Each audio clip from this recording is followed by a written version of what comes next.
विधानसभा सत्र का आज छठा दिन है। आज कार्रवाई में समाजवादी पार्टी के कुछ विधायकों ने जो है वॉकआउट भी किया है।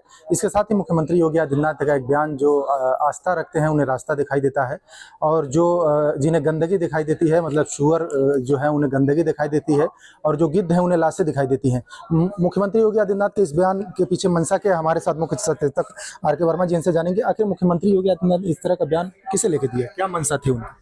देखिए, मंशा स्पष्ट होती है जहां पर आपके द्वारा जो आयोजन हुआ, आयोजन में जो कुप्रबंधन हुआ, जिसकी वजह से 60 करोड़ लोग वहां पर उस कुप्रबंधन का शिकार हुए और उनको जो मूलभूत सुविधाएं हैं जो नहीं मिल सकी, वहां पर जो एनजीटी ने सवाल उठाए कि वहां पर गंगा मैया में जो फीकल कोलिफॉर्म है वह बढ़ता जा रहा है, और उसके साथ साथ उन्होंने कुंभ महाक्षेत्र में बहुत सारी गंदगी विस्ता उन्होंने खुद अपने द्वारा जांच करा करके देखा। तो सरकार का यह दायित्व तो बनता है कि जहां पर 60 करोड़ लोग आए होंगे तो स्वाभाविक सी बात है कि वहां पर मलमूत्र का विसर्जन हुआ होगा और उसके प्रबंधन की जिम्मेदारी सरकार की बनती है। हम उसे यूं ही छोड़ करके ये कहें कि हम तो केवल श्रद्धा देख रहे हैं, यहाँ पर प्रदूषण क्या हो रहा है, यहाँ पर संक्रामक बीमारियां कैसे फैल रही हैं, हम इसको नजर नहीं डालते, तो ये तो राजधर्म नहीं कहता है। राजधर्म ये कहता है कि वहां पर सही प्रबंधन हो, वहां पर प्रदूषण ना हो, वहां की साफ सफाई की उचित व्यवस्था हो, और इस तरीके की बात करके कि जो सुअर होता है उसे गंदगी दिखती है, ये बड़ी संकीर्ण विचारधारा है। हम मनुष्य हैं, हम जानवरों से कहीं ऊपर हैं, हमें सबको देखना है। हमें पर्यावरण से लेकर के मनुष्य और पूरी सृष्टि के बारे में विचार करना है, और सृष्टि ने इसीलिए हमें विवेकशील बनाया है। तो मुझे लगता है कि इस तरीके का बयान बहुत संकीर्णता भरा बयान है, और सरकार को चाहिए कि एनजीटी की आपत्तियों को ध्यान में रखते हुए, और ये सच बात है कि अगर वहां पर गंदगी का सही समय पर निस्तारण न हुआ तो आने वाले वक्त में भयानक संक्रामक बीमारियों से प्रयागराज वासियों को जूझना पड़ेगा। ये भी कह रहे हैं कि महाकुंभ जो है बहुत अच्छा हो रहा है, लेकिन समाजवादी पार्टी के जो लोग हैं वो महाकुंभ को बदनाम कर रहे हैं। देखिए, महाकुंभ भारतीय जनता पार्टी की सरकार ने ही आयोजन की है। इसका आयोजन सदियों से होता आया है। जब टेलीविजन चैनल नहीं था, जब समाचार पत्र नहीं थे, जब रेडियो नहीं था, तब भी इसका आयोजन होता रहा है और करोड़ों करोड़ों लोग इस आयोजन का हिस्सा बनते थे। तो भारतीय जनता पार्टी उस आयोजन का राजनीतिकरण करने का काम कर रही है। उस आयोजन के जरिए अपनी पार्टी का, अपनी सरकार का प्रचार प्रसार कराने का कार्य कर रही है, इसलिए उस नजरिए से देख रही है।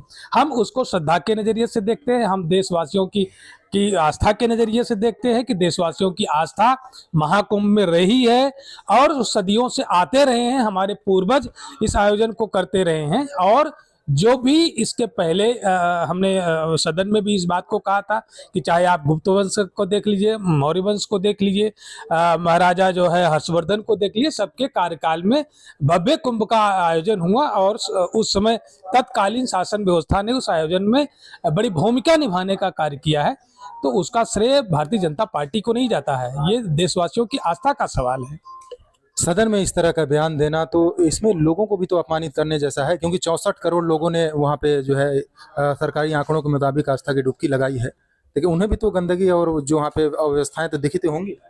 देखिए, आपने बहुत सारा वीडियो देखा होगा कि वहाँ पर गंगा मैया के जल में ही हजारों लाखों जूते चप्पल आपको तैरते नजर आए होंगे। तट पर न जाने कितनी गंदगी नजर आई होगी। हम उसको इग्नोर करें, ये ठीक बात नहीं है। केवल नकारात्मक भाव से जवाब देना, नकारात्मक टिप्पणी करना, विरोधी पार्टी पर नकारात्मक टिप्पणी करना, ये राजधर्म नहीं कहता, ये संवैधानिक पद पर बैठे हुए व्यक्ति को शोभा नहीं देता।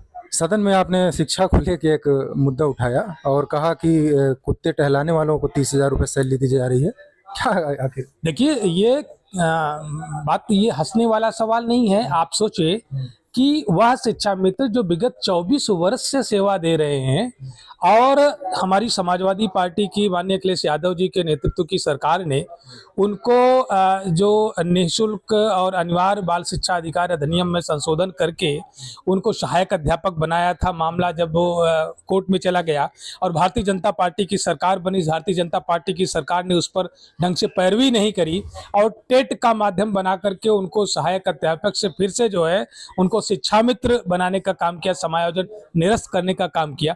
तो हमने कहा कि कोर्ट ने उनको सहायक अध्यापक बनने से रोका, समायोजन से रोका, ना कि उनका मानदेय बढ़ाने से रोका, ना उनको भत्ता देने से रोका। आज महंगाई के दृष्टिगत उनका मानदेय भत्ता बढ़ाना जाना चाहिए, मानदेय उनका बढ़ाया जाना चाहिए।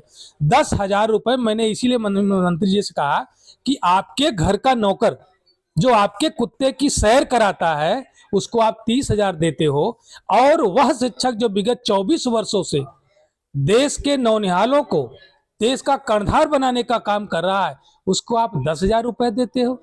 उसके बच्चे कैसे पढ़ेंगे, उसका परिवार कैसे चलेगा, वो इलाज कहाँ से कराएगा? इस बात पर माननीय मंत्री जी का कोई जवाब नहीं था, बस रटा रटाया जवाब था, हम 10,000 रुपए दे रहे हैं।